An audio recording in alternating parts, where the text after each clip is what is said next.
win thanks to the leg of Brandon Aubrey, drilling a 64-yard field goal to send the game into overtime and another 46-yarder to win it in overtime. The Cowboys defense gave up over 500 yards to the New York Giants, including 3 touchdowns in the fourth quarter. Swagoo, that means I'm coming right to you. Are you feeling encouraged or discouraged by Dallas after their slim win over the G-Men? I'm discouraged, man, and I want to be so encouraged. I clap because we win, and I'm going to celebrate it every time we win, but to make Russell Wilson look like he was back in Seattle on his way to a Super Bowl blew my mind. And it's just compounding because we know Micah Parsons is in Green Bay. And even in the first game, CC, with Jalen Hurts and when he was taking off, I was like, damn, it would have been nice to have that fast defensive end chasing people down and getting people off the field on third down. My concern is the defense. Offensively, I thought Dallas was going to be one of the better teams in the NFC, but defensively right now, man, it's just it's a bad situation. And I understand Bland wasn't in the game, and it was Kyer Elam. And I think Elam is going to be a good player. I think he was in a tough situation against Malik Neighbors.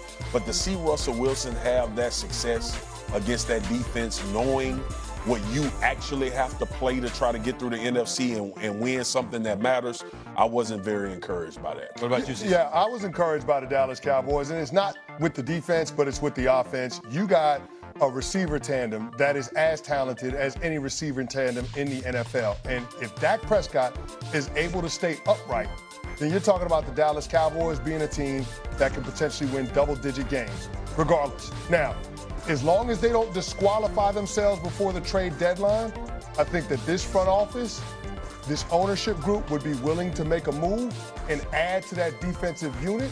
Now, what we've seen for the Dallas Cowboys from a scheduling standpoint, 3 of their next 4 opponents don't have a.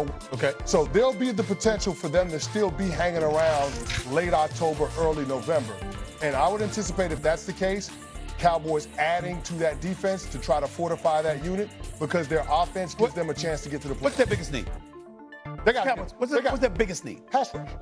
They got to get pass rush. So you're trying to tell me that their biggest need? I knew you. I mean, that's what They gotta it get a is. pass. So their biggest need that's hindering them is the one that was fulfilled when they had Micah Parsons and they let the man walk out. No, Stephen A., there is no doubt. They moved on from their best player and created a massive hole. They got to fix it. They got to fix it. And Jerry said when he made the Micah Parsons trade that those picks weren't just for future drafts, that they could potentially use those picks to add players this season. Swagoo, far be it for me to get in your way. Feel free to take the floor and explain.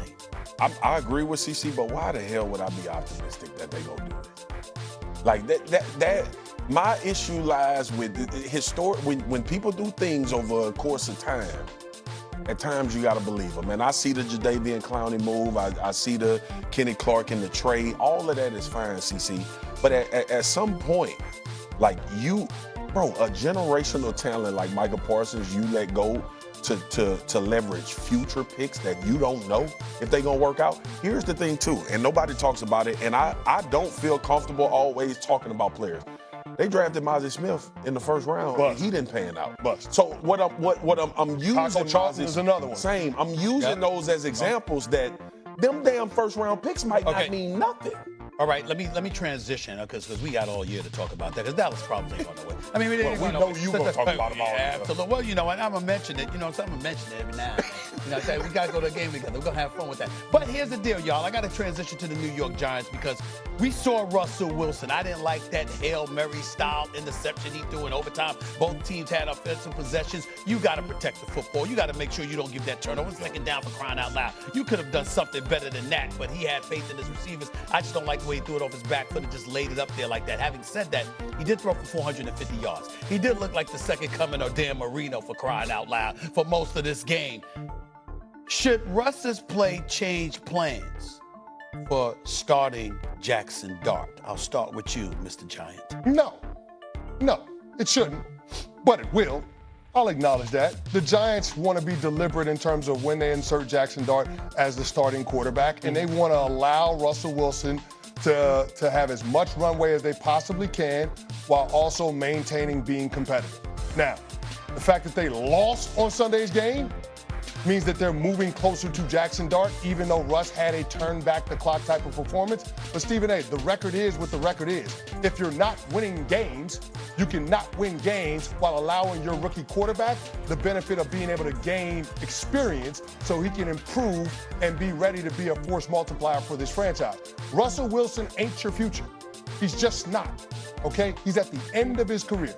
Jackson Dart is the future, and at some point in the near future, Russell Wilson is going to give way to Dart. What about you, Swagger? It's very difficult to disagree with Chris, but I do, because the performance has to matter, right? If you're Brian Daboll and you're this organization, you actually walked out of the stadium in Dallas saying we should have won that game. And if you would have won that game, it would have been because of your quarterback.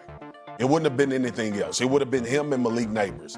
And turning it over. Wendell Robinson. And turning it over to Jackson Dart, which I'm in agreement with, because I said Jackson Dart should have started at the beginning of the season. Go ahead and rip the Band-Aid off and just get the next. Because they didn't have one of that left tackle. I was thinking you wait until you get him back and your offensive line is together before you with put Andrew Jackson Thomas Dart. coming back, we're talking about that's fine. But I still believe that sometimes the quarterback changes that as well, if possible, with his athleticism, things he can do. But I can't summarily dismiss watching Russ go down the field time and time again, especially when you had a disgruntled receiver the week prior that he made it a point to be the superstar in that game in Malik Neighbors. And if you're Brian Daboll and you watching that level of production, you got to think to yourself, if we can do this consistently, which is the question that you're asking, we could win more games than we lose. And I think you gamble that a little bit by making that change. You know what I'm marveling about with Malik Neighbors? Every time I see him, he's open. Be open. He's usually waiting for the football, but he almost always has his man beat or his man. You know what college you went to. They got a propensity to be open. I feel you on that. You understand? I understand that. Not Alabama. The Dallas Cowboys secondary. Is your coach all right? He gonna chew out reporters even more so. Is your coach all right? I actually like the fire. It didn't bother me. It didn't bother me either, but he seemed more emotional about the media than the game.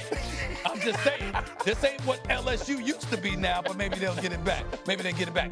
Do we have a this season is supposedly about? Like, I understand if you were hoping for a Super Bowl championship in New York, then you panic. You were foolish. Yeah, you were foolish, and then you panic. But that's not the expectation. They should show patience, get ready for Jackson Dart when he's ready, put him out there when it's time. If nothing else, they have found a superstar in Malik Neighbors. J-Mac, you did Dolphins-Patriots this week. Dolphins were non-competitive week one. This was a tough game. Is it time for panic or patience in Miami? There is some panic going on in Miami right now. Yes, this game was better. Yes, the offense showed up. Yes, Tyreek Hill caught a 30-yard pass on their last possession, though. 2 penalties kept them out of the ability to score, and they ended up falling short. There's panic going on in the 305. All right, and then the Chicago Bears, who made all the changes during the offseason, so much hope coming in, and they start out 0-2 and got really manhandled this week by Detroit. Jeff, patience or panic? I'm going patience here. And listen, it's similar to what Neek was just saying about the Giants.